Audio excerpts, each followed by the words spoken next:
वालेकुम my dear students, I am your chemistry teacher Asif Khan. आज हम चैप्टर 7 को डिस्कस करेंगे। उसमें जो हमारा टॉपिक है इलेक्ट्रोलाइटिक मेथड, या इसे हम इलेक्ट्रोप्लेटिंग भी कहते हैं। अगर इसके वर्ड पर गौर करें, इलेक्ट्रो का मतलब होता है इलेक्ट्रिसिटी और प्लेटिंग का मतलब होता है डिपॉजिट करना। देखें, जो इलेक्ट्रोप्लेटिंग है इसकी अगर डेफिनेशन देखें, is the depositing of one metal over the other metal by means of electrolysis. यानी कि एक मेटल को दूसरी मेटल के ऊपर तह चढ़ाने के प्रोसेस को हम क्या कहते हैं, इलेक्ट्रो प्लेटिंग कहते हैं, by means of electrolysis. Electrolysis की मदद से, अगर हम इलेक्ट्रोलाइसिस को देखें, इलेक्ट्रो का मतलब होता है इलेक्ट्रिसिटी और लाइसिस का मतलब होता है ब्रेक डाउन। यानी कि एक सेल बनाया जाता है और उसमें जो है इलेक्ट्रोड डिप होते हैं और उसमें जो इलेक्ट्रोलाइट होता है उसकी हम क्या करते हैं, इलेक्ट्रोलाइसिस करते हैं, उसकी ब्रेक डाउन करते हैं। तो ये जो प्रोसेस होता है इसके ज़रिए जो है हम इलेक्ट्रोप्लेटिंग करते हैं, एक मेटल को दूसरी मेटल के ऊपर डिपॉजिट करते हैं। इस प्रोसेस को हम क्या कहते हैं, इलेक्ट्रोप्लेटिंग कहते हैं। अब इसका जो मकसद क्या है, हम इलेक्ट्रोप्लेटिंग क्यों करते हैं, ऑब्जेक्ट्स क्या है कि क्रूजन से बचा जा सकता है। एक तो मेथड ये है, इसका प्रोटेक्ट किया जा सकता है, क्रूजन से मेटल को बचाया जा सकता है। दूसरा क्या है, इम्प्रूव द अपीयरेंस, जो मेटल है उसमें इम्प्रूवमेंट आती है। तीसरा जो है इसका मकसद क्या है, इंक्रीज द स्ट्रेंथ, जो मेटल है उसकी स्ट्रेंथ जो है वो मजबूत होती है, बढ़ती है। उसके बाद जो है इसका प्रिंसिपल है, किस प्रिंसिपल के तहत जो है इलेक्ट्रोप्लेटिंग होती है। तो एनोड जो है उस मेटल का बनाया जाता है जिसकी हमने इलेक्ट्रोप्लेटिंग करनी है, यानी कि उस मेटल को किसी दूसरी मेटल के ऊपर डिपॉजिट करना है, उसको हम एनोड बनाते हैं। और कैथोड जो है उस मेटल का बनाया जाता है जिस पर उस मेटल की तह चढ़ानी है, उसको हम किस के तौर पर लेते हैं, कैथोड के तौर पर। प्रोसीजर जो है इस इलेक्ट्रोप्लेटिंग को करने के लिए एक प्रोसीजर है जिसके ज़रिए हम इलेक्ट्रोप्लेटिंग करते हैं।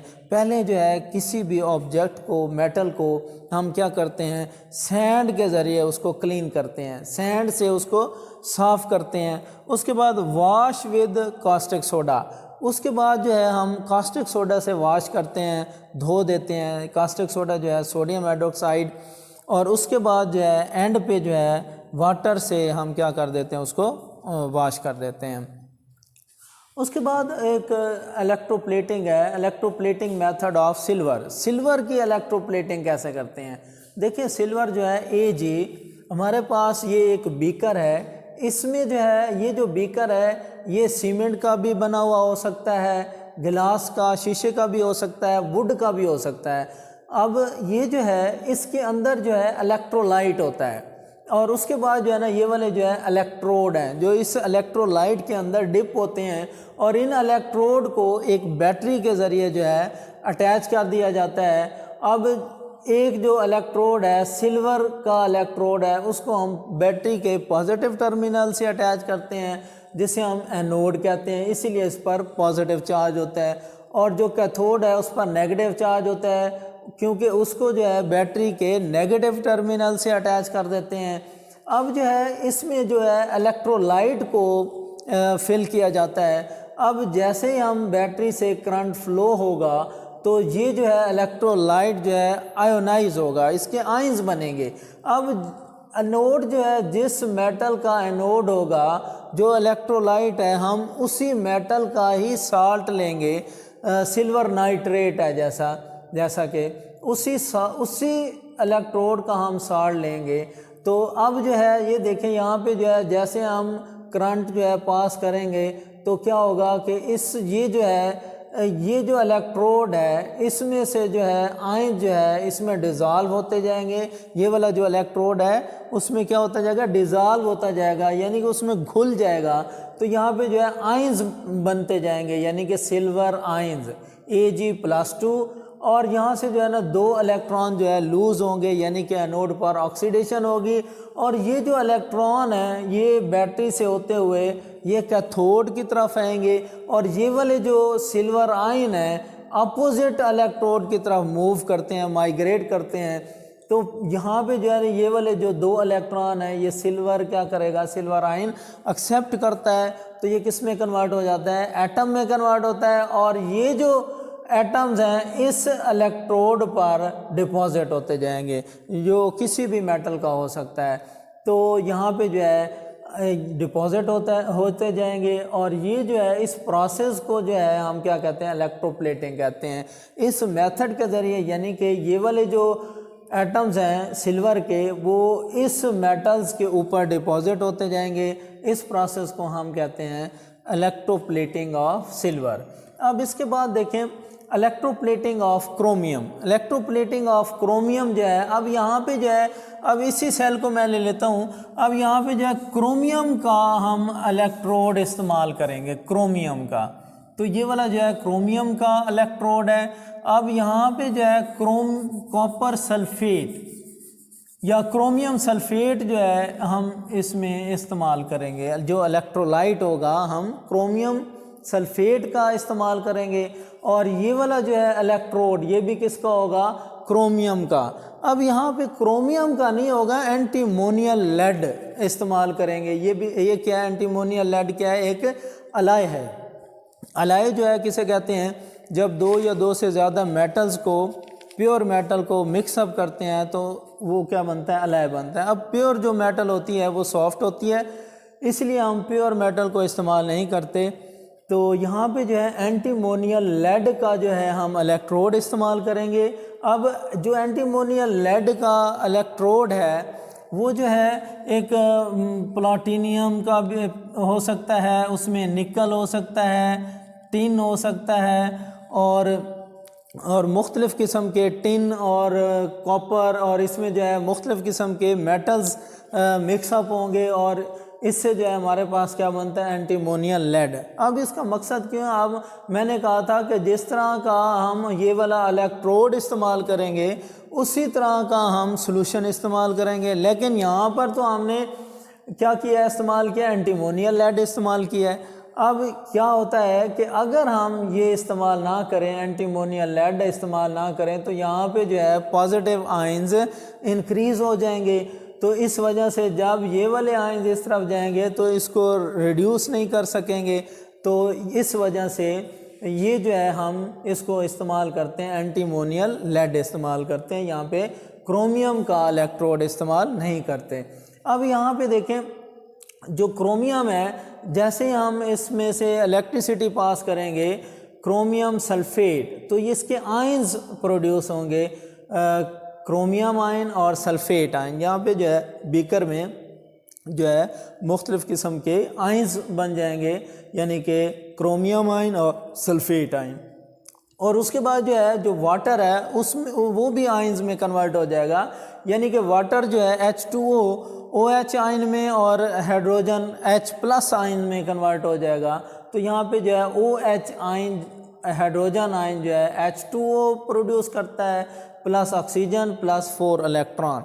अब यहाँ पे जो है ये जो है क्रोमियम आयन ये कैथोड की तरफ जाता है और वहाँ से जो है 3 इलेक्ट्रॉन एक्सेप्ट करता है और ये किस में कन्वर्ट हो जाता है, एटम में कन्वर्ट हो जाता है। और यहाँ से जो है क्रोनियम जो है यहाँ पे डिपॉजिट होता जाएगा और ये जो है एक सॉलिड फॉर्म में यहाँ पे आ जाएगा। और ये जो इलेक्ट्रोड है ये जो है इसमें ये जो है यहाँ से इलेक्ट्रॉन जो है 3 इलेक्ट्रॉन मूव करते हुए कैथोड की तरफ आएंगे, तो यहाँ पे जो है एटम जो है इस इलेक्ट्रोड पर डिपॉजिट होते जाएंगे।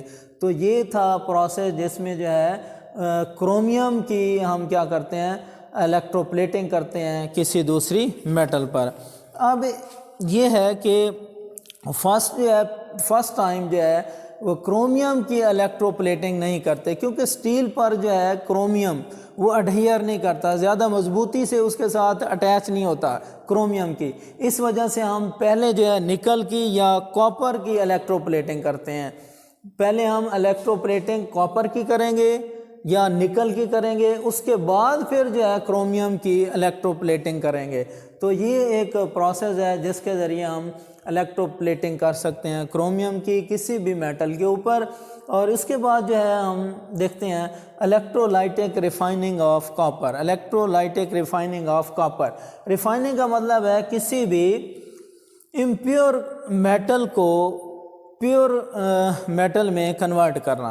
कैसे करते हैं? किसी प्रोसेस के ज़रिए, उसको हम क्या कहते हैं? रिफाइनिंग। कोई भी चीज़ है उसको हम इम्प्योर से प्योर में कन्वर्ट करते हैं तो उसे हम क्या कहते हैं? रिफाइनिंग। अब ये एक ऐसा प्रोसेस है जिसके ज़रिए हम इम्प्योर मेटल को जो है प्योर में तब्दील करते हैं। ये एक ऐसा एक बीकर है जिसमें 2 इलेक्ट्रोड इसमें डिप हैं, एक इलेक्ट्रोलाइट में। ये जो है हमारे पास कॉपर का इलेक्ट्रोड है और उसी कॉपर का ही हम साल्ट इस्तेमाल करेंगे जो कि क्या है? Copper sulphate. अब जो है जैसे ही हम इसमें से इलेक्ट्रिसिटी पास करेंगे तो ये जो है इलेक्ट्रोलाइट आयोनाइज हो जाएगा, आयंस पैदा हो जाएंगे और उसके बाद क्या होगा कि ये वाला जो इलेक्ट्रोड है तो इसमें ये जो है इसमें डिज़ोल्व होता जाएगा। ये जो है इम्प्योर कॉपर यहाँ पे डिज़ोल्व होगा इस इलेक्ट्रोलाइट में। अब ये जो आयंस बनेंगे यहाँ पे कॉपर के, वो कैथोड की तरफ मूव करेंगे, माइग्रेट करेंगे और यहाँ पे जो है ये वाले जो 2 इलेक्ट्रॉन हैं कॉपर ने जो लूज़ किए थे वो जो है कैथोड की तरफ आएंगे। तो ये वाला जो है कॉपर पॉजिटिव आयन वाला ये जो है इस कैथोड की तरफ जाएगा तो 2 इलेक्ट्रॉन ये एक्सेप्ट करेगा। तो एक्सेप्ट करने के बाद ये कॉपर एटम में कन्वर्ट हो जाएगा।